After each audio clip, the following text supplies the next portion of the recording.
TFM.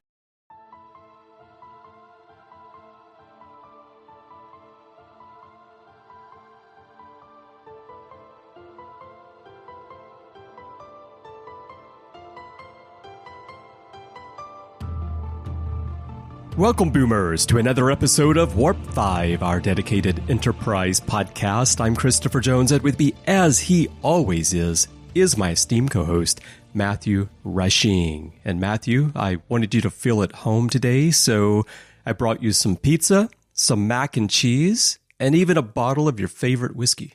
Oh, Chris, thank you so much. I'm drinking the favorite whiskey right now in my Enterprise A old-fashioned glass. It's fantastic, so I really appreciate this. This is where did you pick this up? I was just reading your mind, so I just knew I knew what all your favorites were, and then I replicated them. So. Yeah. Okay. Wow, you can read minds that far away. Well, I'm not comfortable at all. So Matthew, tell me, how far from the end of Lord of the Rings are you? Oh, wait, you didn't tell me about that, did you? Sorry. I gotta go. But it was great to talk to you, Chris. Yeah, it was. All right. Well, everyone, while Matthew leaves, I'm going to talk about the 6th episode of Season 3 of Enterprise as we continue our 30th anniversary rewatch today. And here is a quick rundown of the story. Contacted telepathically by an alien who says he might be able to help find the Xindi, Hoshi decides to take advantage of the opportunity by packing her nicest dresses and high heels for a stay at his mysterious castle. At first, she's happy to be his guest and even enjoys a lavish dinner of her Earth favorites, despite being creeped out by his mind reading. But the mood is soured when she discovers the graves of past guests just outside, leaving little more to do until the Enterprise returns but translate a book written in an undecipherable alien language while staying comfortable in leisure wear. So, Matthew, the starting point for me here has to be just that I'm pretty sure, now I don't know the background, but I'm pretty sure that this episode was born when someone in the writer's room said, "What if we did Beauty and the Beast in space?" And the other said, "Be our guest." Yeah, it's exactly. It's, yeah. Bonjour. You know,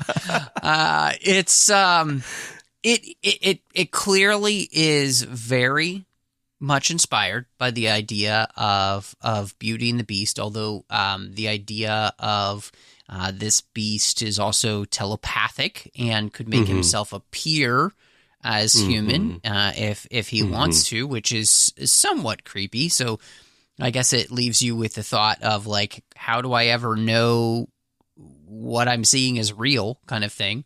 And it's before we kind of dive into, you know, anything about whether this works or whatever, one of the things that I find about this episode, and I can see why, you know, this got pitched and why they actually decided to make this episode, is because I think they were thinking this is a way to kind of test where Hoshi is as a character. You know, now this being the 3rd season, she's been a character who's been somebody who's been very trepidatious about being in space, and she's come a long way.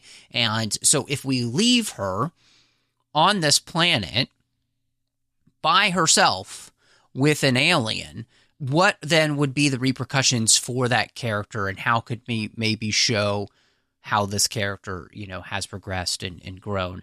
I'm guessing, and I'll be honest, I think this is me giving the benefit of the doubt to the writers here, because let's not beat around the bush.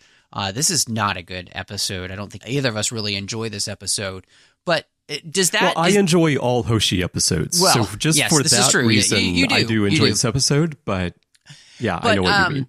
But I guess that's a great question, though, then, that I have for you is do you think that's what they were thinking about this episode as to why they might have decided to do you think that's kind of what the thought process was behind this? Okay, this will be a good way to explore the character of Hoshi, or am I giving them too much credit is what I'm asking. I think you might be giving them too much credit in this situation. I think that it helps the character in the end because Hoshi comes out of this situation stronger, I feel. Yeah. No, I agree. I think she does. But I think the way they present her at the beginning of the episode does a bit of disservice to the character development that we've already gotten up to this point. Like, I don't think Hoshi would be this naive. I remember watching it to prepare for this, and I was just thinking, I'm really glad that Hoshi's not on dating apps because she's just going to like fall for every story that someone feeds her trying to arrange to meet her. It feels like that at one point in this story. And it's really not until she goes outside and she finds the graves of Tarkin's past partners that it really hits her what's going on. Yeah. And I think that Hoshi would not be that easily deceived at this point. And now when she goes in and they sit down for the dinner, she does start to find things to be a bit creepy. But yeah, I don't know. The evolution of the story, and when I say evolution, I mean the progression of the story and what we see. Yeah. I feel like they're trying, like they had this idea for what they wanted to do visually, the idea of the castle kind of playing off of Beauty and the Beast. And the premise of the story plays off of a Voyager episode to some extent. There's alter ego where there's an alien that's kind of connecting with Tuvok in a similar way. It's not exactly the same story, but the idea isn't new. The telepathic element of it isn't really new. Of course, Beauty and the Beast is the most obvious thing visually here, but you could also see Phantom of the Opera in this or some other stories that we know of, right? So there's not a lot of original stuff going on here. It just feels more like they had this idea and they really wanted to do it, and it made sense for Hoshi to be the character. But I don't know. It's actually a quite creepy and troubling episode, to be honest. Yeah. Now, and maybe this will sound strange. I don't have a problem with the episode being creepy and whatnot. I think that kind of fits with where we are in this part of space. So I think that part all works, right? Can we? Okay, we just have to talk about the thing that really doesn't make this episode work. And what doesn't make this work is actually the way in which they portray and they clothe Hoshi. Yeah. Because if Hoshi had gone down to this planet and stayed in her Starfleet uniform the entire time and or was wearing a pair of, Enterprise branded sweats. Yeah. I think this would all make much more sense. But what they do is they try to make this too much like Beauty and the Beast without thinking of the ramifications for the character. And what it does is just mix all of the signals. Because if you're trying to send the signal that you're being reserved or whatever, what you wear has a big part to do with that. And I don't think that this then works for Hoshi, especially when she knows going down to the planet that this person can read her mind, right? And I'm not sure she realizes before she goes down. I'm not sure she realizes the extent to which she can read her mind. Yeah. Could be possibly the case, but I mean, he can at least. There's some sort of telepathical connection, Yeah, that I mean, it's very clear because of Phlox and sickbay, right? And so, again, I think that's what's most problematic in the episode, and that's what really doesn't make it work, is because it just doesn't really fit the situation, and it doesn't fit I think, Hoshi at this point, right? We know Hoshi. Yes, we saw her on that adventure in Ryza, right? But that's a very safe place, and I think then makes sense for the character to be, just herself and exploring and enjoying what Ryza has to offer. And yet here, the whole situation is creepy and weird and kind of scary. And there's no reason for her to kind of be portrayed in the way that she does. Now, I don't think that this is, I don't think that this is Linda Park's fault. I think it's just the writing of the episode. I think it's what the director's asking for, and just everything about that part of this just does not work. Well, she doesn't play the character sexy. Like, she's not trying to be... Which is the other problem with the choice, too. Is everything about it just seems to be really off. Well, it goes back to my feeling that they wanted to do Beauty and the Beast in space, and they wanted the visuals. So, visually, I think this episode is quite nice. The castle, the interiors, the arboretum, like everything about it, visually, it's very well done. It's a very great episode. It's a weird Harry Potter episode. Yeah, this, by the way, is the first episode of Star Trek that ever aired in high definition. Interesting. And I think it's an interesting choice for it to be this one. I don't know if it was intentionally the first one because of this, but I think the set design that's going on here is a good episode to be aired in high definition. Yeah, no, I agree. But yeah, the thing is that, she's not playing the character in a way, like she's not wearing these dresses and the high heels at all to try to attract or seduce this alien. It's actually the opposite. She's very cautious about what's going on. And then as the story goes on, she's really pushing back against him. But yet they continue to dress her in this way. And it's not the first time. You mentioned Ryza, but I can think of others, like I'm pretty sure in Vanishing Point, we see her brushing her teeth in the mirror and she's wearing a negligee, something like that. It's not the first time we've seen Hoshi wearing clothing like this, but I do think that going back to what I said at the beginning, where the setup does a bit of disservice to the character development of Hoshi up to this point, is that in this situation, Hoshi Sato would not be dressing this way. She would be approaching this as part of her mission, as part of the crew.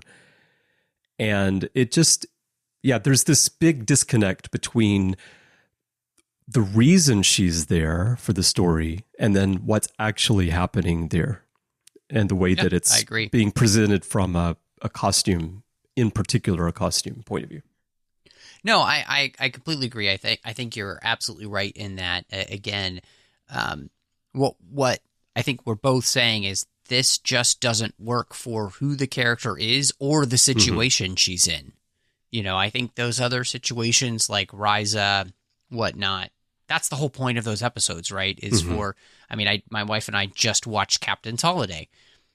Captain Picard is himself wearing very little, to all the ladies' delights. And he's looks kind of a tease, right? Oh my gosh, he looks fantastic. Like that, but he's like, I'm busy with my book. You leave me alone. But so, right. Those episodes are for that, right? And they're for our characters to metaphorically, at least for Picard, let their hair down and be able to experience something that they don't normally get to experience. Whereas the entire situation is in some ways threatening to Hoshi. Yeah. And so I don't know. I'm married. I know I have a sister. I know plenty of women. I don't know any woman who is in a threatening situation like this who willingly then makes themselves be in a place where they're kind of making themselves more vulnerable than reserved. And so that's where it's just like there needed to be a woman in the writer's room here just to be like, excuse me, guys, but this is not what would happen. Yeah. But see, that's what's odd about it. The story is written by Phyllis Strong. It's directed by Roxanne Dawson. Yeah, it doesn't make any sense. I don't get it. So, it was a different time. And the thing is, like, I don't think they're doing anything particularly risque or anything in this episode. But like you say, I think from the point of view of you feeling threatened, which Hoshi obviously by the middle of this episode feels very threatened. Exactly, yeah. You would expect some change in demeanor. Some, like, if I were Hoshi, I would change into my uniform and stay in that for the rest of the time that I'm there. So yeah, it just doesn't quite make sense. I guess the key is that the only people who might do that would be contestants on the other thing that this episode made me think of, a show called The Creepy Space Bachelor. It's fantastic, Chris. The Creepy Space Bachelor. I love it. Because otherwise, unless your goal is to win that show and get the rose, I don't know why you would continue to present yourself the way that she does through the episode. I agree. Yeah. So, I guess, so another thing we could talk about then is just what this episode does for the overall arc, because it feels a bit like a pit stop. So there were a couple things I wanted to talk about. One of them is that, going back to TOS, when they come down to the castle in the shuttle pod, and then when they open the doors and they go inside, it all reminds me of Cat's Paw a bit, especially the remastered version of Cat's Paw, which has stronger visuals. Yes. And then overall, it also has it's basically a standalone episode in the middle of this arc. And one thing that I do like about Enterprise Season 3 is that they attempt to do standalone stories that have some continuity to the Xindi arc. Sure. But they have a clear start and a clear finish, more like a traditional Star Trek episode would, in terms of the singular story that they're telling in the 42 minutes that we get. Yeah. So this one, however, I don't know, like, if you take one, we haven't gotten to it yet, I think it's coming up soon, North Star, which has a strong story. This is standalone. Yeah. Versus this one, do you feel like this story stands on its own enough to even be here? Or the elements that progress the story, like finding out that there are at least 50 spheres, could that just have been told as part of another story? It feels like we make an unnecessary pit stop here to me. I think you have said that very well. I do think that this feels like a story that you could have inserted other plot points of it into other episodes and kind of come to the same conclusion, really. I mean, in all honesty, this episode really could have been all about figuring out the mystery of the spheres. Yeah, right. And you didn't even have to do this weird Beauty and the Beast thing, because really what the episode feels is very A and B storyline, and A and B storyline barely connect with one another. And the A storyline of Hoshi does lead us on into the rest of the series for this season. And yet the way that it's happening is kind of so uninteresting and not well executed that the more interesting storyline is actually the pit stop at the spheres and learning about them and realizing, oh my gosh, there are way more of these things than we absolutely thought possible. And it adds to the mystery of what's creating the expanse itself and who would want to do this. And you could have gotten the whole going to the settlement from the spheres, that information could have been there, and so I just feel like they really had this idea of wanting to do the Beauty and the Beast, and they unfortunately stuck to their guns in that, and this is another place where you're trying to fill space. And the space you're filling is we need 22, 24 episodes a season. And so this season is shorter. It's 24 instead of 26. But I feel like you could probably tell the Xindi story in maybe 12 episodes. if you wanted to just tell the Xindi story, right? And then you would tighten up. Now, I don't really want them to do that because then we would lose interesting episodes like North Star or even Twilight, which is a great episode, really good episode. We would lose those types of stories, and I love those stories. But I do think that there are times like this one where you feel like they're trying to stretch out because they got to fill these 24 slots. So how do we do it? And this story would have felt right at home on The Next Generation. But I think here it needs to service the overall arc a little bit more, or it needs to be so strong on its own that you don't mind taking a break for a week from it. Yeah. Yeah. And the hard part about this one, too, is that they're not really trying to take a break necessarily from the storyline. They're trying to work this one into the storyline. They're definitely trying to make this feel cohesive with the rest of the season. And I think, again, half of the episode feels like that. Mm-hmm.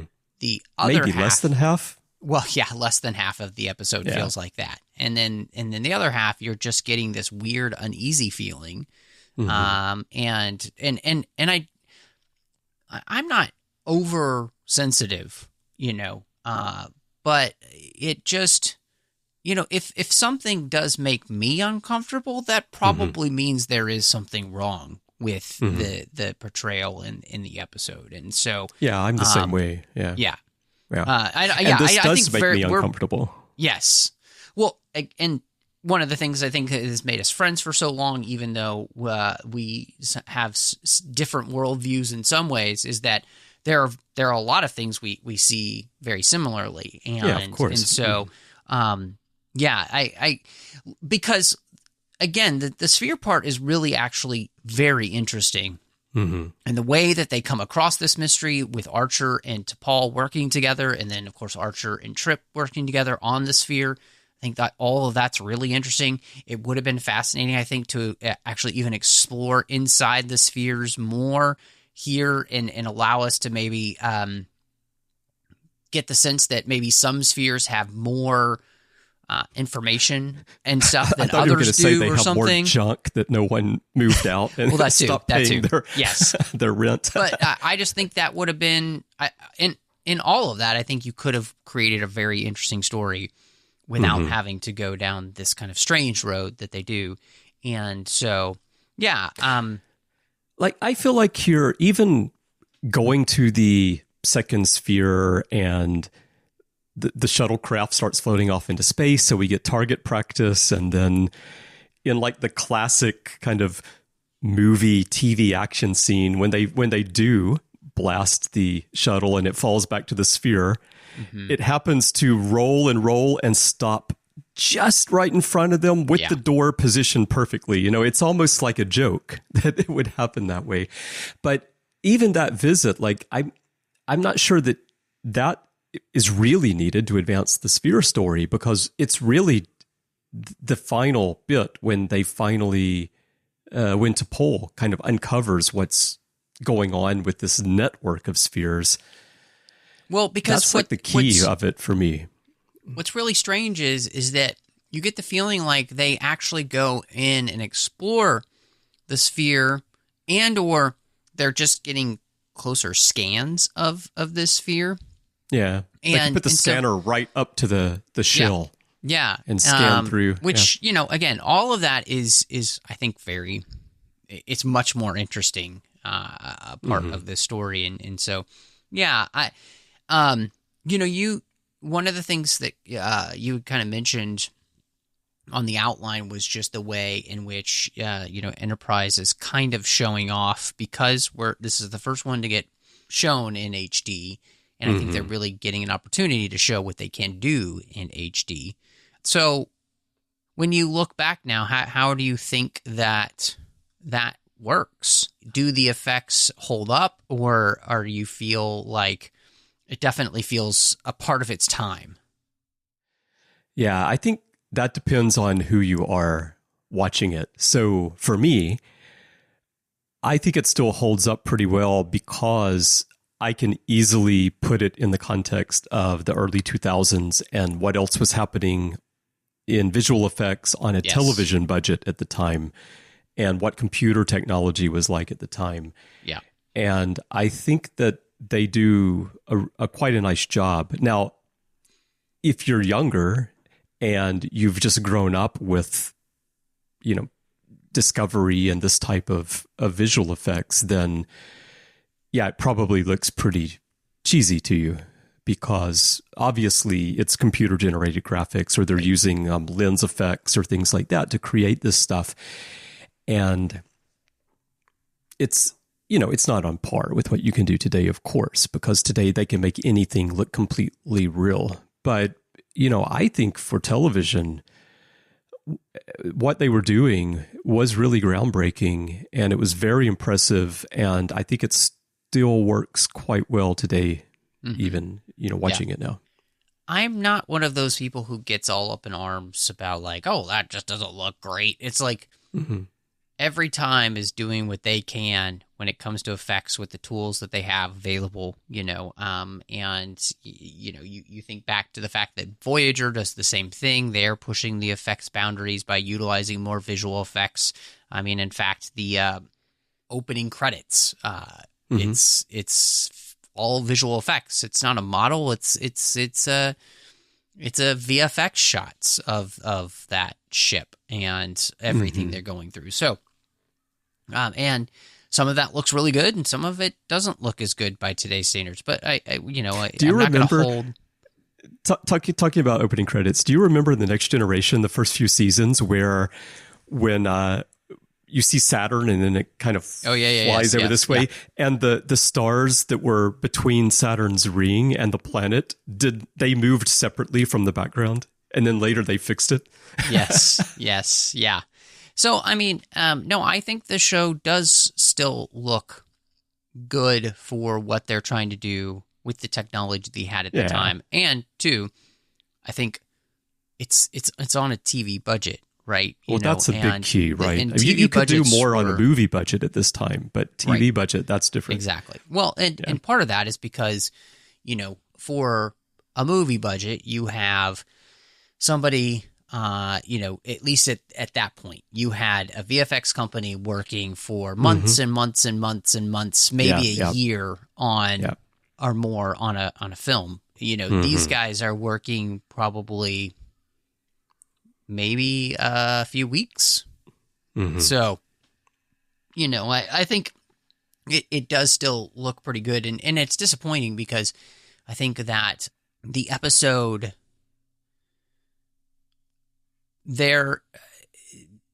It's sad that this episode, has the look and the feel and everything with the production value, with the castle and all and everything like that, and it just kind of falls so utterly flat because of the choices that they then make. It's pretty frustrating. I wonder, in some ways, it's a psychological thriller. It's going back to the creepy space bachelor thing. It's very troubling to have someone inside your mind all the time, and they're using what they learn to manipulate you. And as the story goes on, that makes my skin crawl more and more and more. And then, after she discovers the graves, and then he becomes more needy and more insistent that she's going to have to stay there. And then he goes to the extent of pretending to be Archer. And there's this escalating aggression, him invading her thoughts and trying to manipulate her. And, I don't know if the story were completely a standalone story and you didn't have the sphere aspect of it. I mentioned earlier that this would feel right at home on the Next Generation, where it would Troy. be like Troy, because that would be the natural connection, right? Because of her empathic abilities. If the story focused entirely on that, and so then you could go a little bit deeper into that invasion of the mind, and then if Hoshi had been written to push back more and be stronger, which she is as a character, but isn't presented that way here. Right. Maybe this story could have overall been, I don't think, I can't see any situation where I would find this to be a great story, but I think it could be, a good middle ground Star Trek story with a little more depth in the writing and a little more focus on that A story. Yeah. Yeah. The interesting thing here too is that even when this episode came out, I think we were at a place where if the person had been more upfront with what they were looking for, mm-hmm. That could have made for a really interesting, because I'm thinking of the Beauty and the Beast story, and in that story, you have the character who has been living this life of being hunted his whole life and is protecting his domain because everybody just wants to, basically either try to kill him or make fun of him or whatever. And so, he keeps her as like the way to keep people away. Mm-hmm. And then, of course, turns out that he's not a terrible person after all. Here, I think the most interesting thing about this is that it's not until the very, very end where he lets her go that we get this sense that this guy has any other side to him. Yeah, right. And so there's not a lot of, and I think that's the thing about this episode is that there's not a lot of nuance in that which doesn't really make the episode work because it just doesn't have, like you were kind of saying, the time to devote to trying to tell this type of story. Mm-hmm. And because he's just presented as being lonely, basically. He's like a lonely creeper. Yeah, I mean, he explains that he's one of the rare people in his species that has this telepathic ability, and so they are all exiled. Which raises a whole other question of how many other people like him are out there that you might come across. And another question, given that's raised, is what is the range of this little crystal that he has? Because in the script, the directions for the visuals were just like, okay, we're going to have a couple planets and we're going to have some ships and this and that, and it's going to be stock footage. But what they actually put together raises the question of what's the range of this device and how far out can he or someone else like him reach and control people? And of course, that's never addressed, but it makes you wonder. But anyway, even though that stuff is presented, he's basically presented as just being a lonely guy who uses his telepathic abilities to suck in women and then hold them captive until they die. And then he goes and gets another one.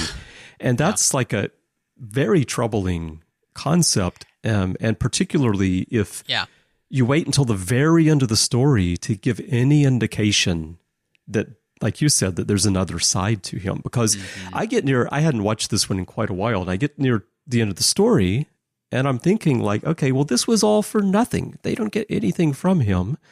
And then I remember, he does give them some coordinates at the end, but yeah. It's the coordinates at the end that it's like, okay, somewhat of a redemption. I think, and this could probably make some people upset, but it's like, he reminds me of those creepy guys who all they do is they spend time on the internet at home and they play computer games and they have zero life and they are lonely and they kind of wonder why. It's like, that's who this guy kind of feels like in that sense. Although in some ways, he's been exiled to this. Right. In his case, he doesn't have a choice. But that's the other thing, is that that's not true. Is that he does have a choice because he doesn't have to be on this planet alone because he could go find another planet with other people. But does he have the ability to leave the planet?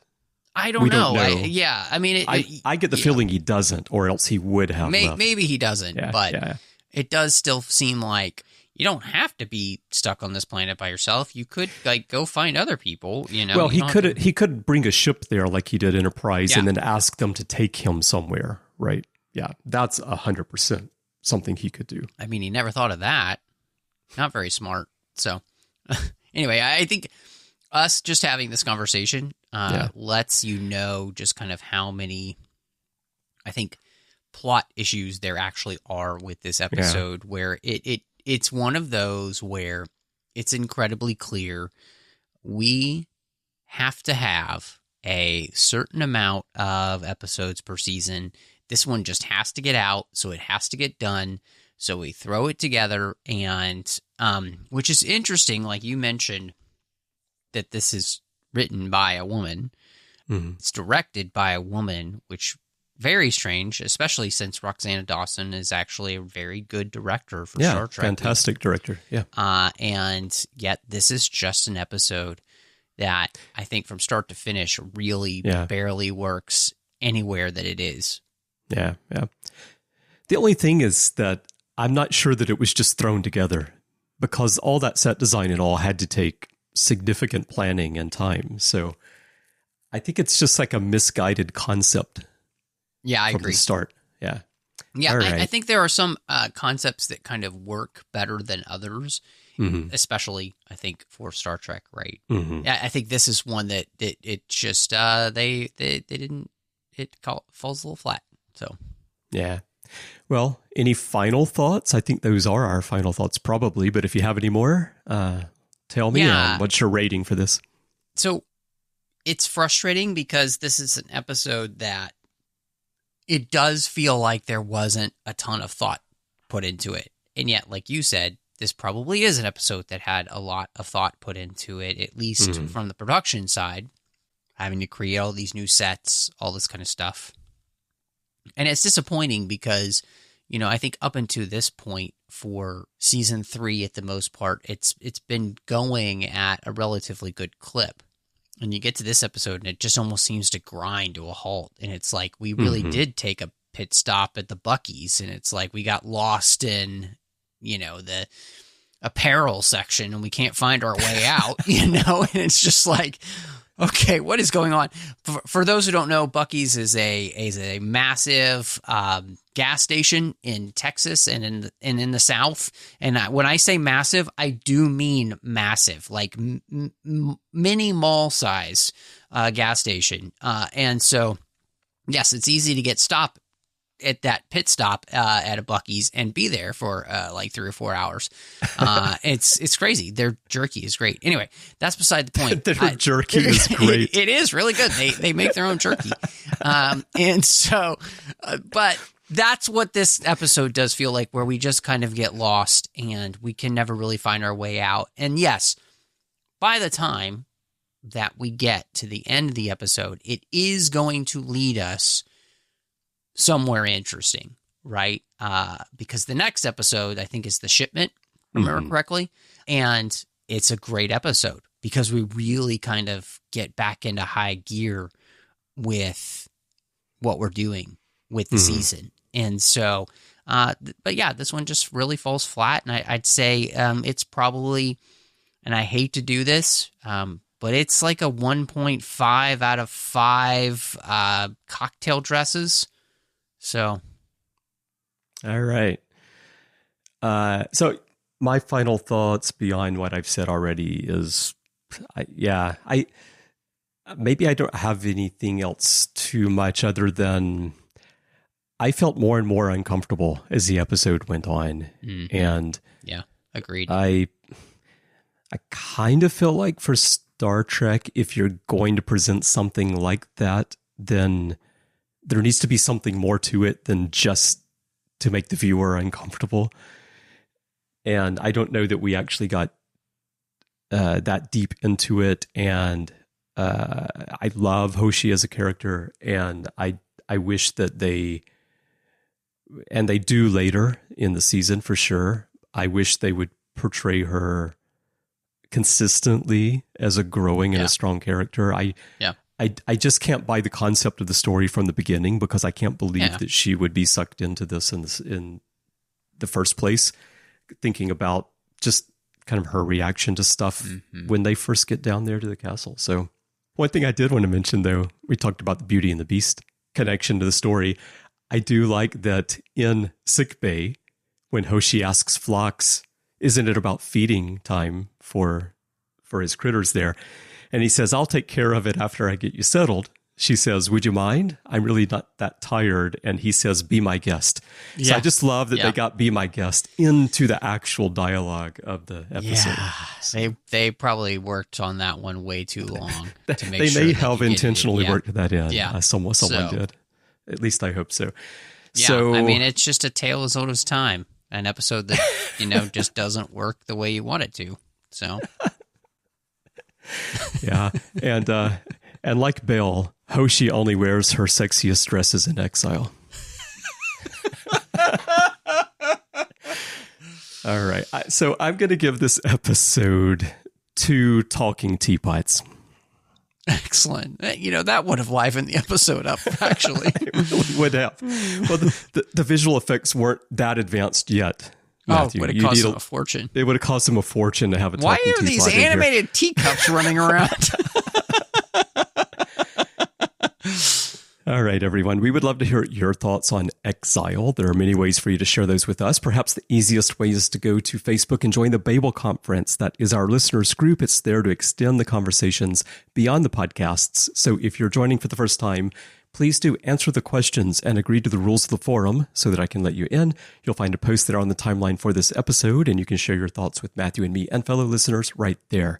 You can also send us an email. Go to our website, trek.fm/contact. Use the form you find there. Choose to send to a show and choose Warp 5, and that will come to Matthew and me by email.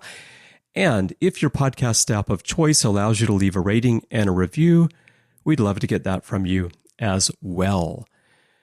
Now, Matthew, when you're not picking out the perfect outfit for your next trip down to a mysterious frozen castle, where can people find you? Well, it's going to take me a while, guys, so give me a minute. But you can find me all over social media under the name MattRashid02. Of course, here on the network, you'll find me all over the place outside of Warp 5. We've got other Star Trek shows we're talking about, Chris and I, so please check those out. We would love that. And the 602 Club, where we're talking about all the franchises outside of Star Trek that we love. So please check that out as well. You'll also follow me on the Nerd Party Network with 2 shows. One is called Owl Post. Talked about every single chapter of the Harry Potter series. And then you can find me on Aggressive Negotiations with the great John Mills, as we're talking about Star Wars each and every week. And Chris, when you're not trying to get that bounce of the shuttle pod to land right in front of your feet without crushing you, where can people find you? I know, I've tried it over and over and over. You should see the surface of the sphere in front of me. It's like scratched to hell. I was going to say, you should see how many times he's gotten a concussion, but, Yeah, when I'm not doing that, you can find me elsewhere on the network, as you mentioned, doing all those shows with you, talking about all sorts of Star Trek series, on the Orb, on To the Journey, Saddle Up, The Artificial Tango, and you can find me in many episodes in the back catalog as well. And you can find me on social media if you'd like to chat. My username everywhere is C. Bryan Jones, the letter C, and Bryan with a Y. And if you'd like to help us keep this rewatch and everything else we're doing on the network going, we could definitely use your help. To find out how to support the network, please visit patreon.com/trekfm. That's patreon.com/trekfm. We would not be here without your support, so thank you so much to everyone who is helping us out now. Well, Matthew, I'm looking forward to checking out the shipment with you next time. Well, Chris, I can't wait for that to happen, so let's go.